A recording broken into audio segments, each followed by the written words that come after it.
Well, folks, you're probably wondering what kind of garage sale is going on behind me here. This is us drying out all of our gear from this Southeast Alaska black bear hunt.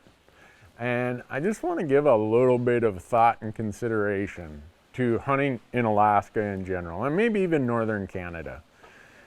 You're dealing with weather, remoteness, conditions that require you to be cautious and then overly cautious. And there's a lot of forms in what I mean by that. There is not pushing the weather. Like right here, we're sitting in an airplane hangar, and the pilot told us it might be 3 or 4 days before I can come and get you.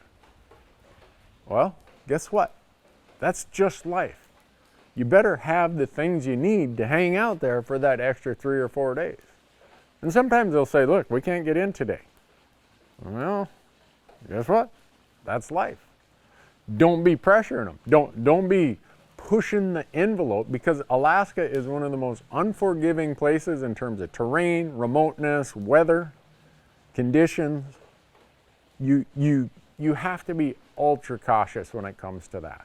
The other thing when you're out there, this isn't like the lower 48 where you just have cell coverage. Oh, I'll call somebody. They'll come pick me up on the other side of the drainage here.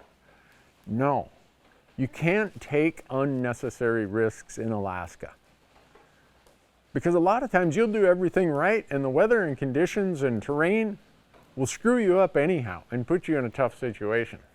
So whatever you do when you come to Alaska, be prepared mentally, physically, obviously, but be prepared with that mindset that my risk profile, my risk tolerances are going to be lower. And a lot of instances that you think of and that you read about up here are people in boats. They take unnecessary risks in boats. They aren't familiar with tides, or they stay out in conditions that they're not prepared for. They end up with hypothermia. They end up with some other situation. Or they go out in a boat or something else. They don't have the gear that they need. And one of the things you always see when we're hunting from boats, airplanes, other stuff, not hunting from airplanes, but using airplanes, is I always have this orange bag. I call it the O bleep kit. If something goes wrong, in here is a marine radio, survival gear, a water filtration system. Stuff that the absolute minimums. If something goes wrong, I'm going to be okay.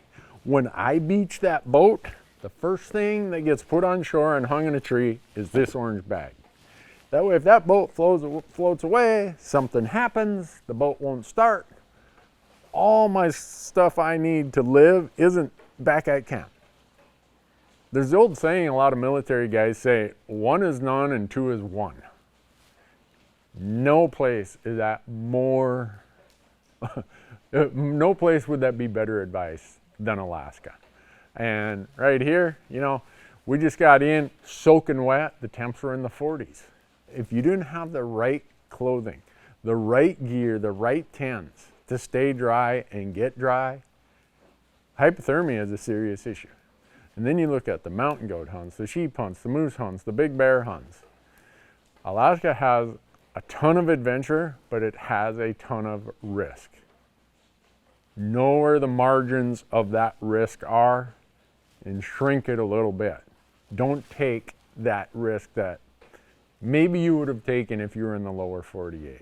Maybe you would have taken if it was a hunt in some less, I guess, extreme environment or conditions. Because you don't have cell service here.